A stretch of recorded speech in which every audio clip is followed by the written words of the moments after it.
on stage. And for your information, ladies and gentlemen, Mr. Syed Atiq has flown all the way from Australia to be here with us this evening. The Tribune International Australia is the first multicultural English newspaper known as the voice of multicultural Australia.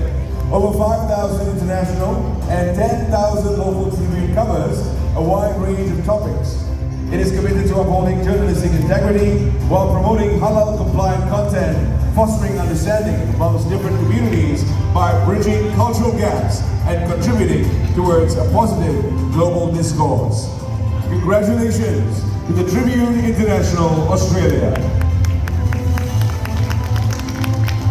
We move on to the Halal Logistics Excellence Award. This award recognizes companies for their exceptional strategies in managing surges and peaks while upholding high standards of quality, compliance, and efficiency.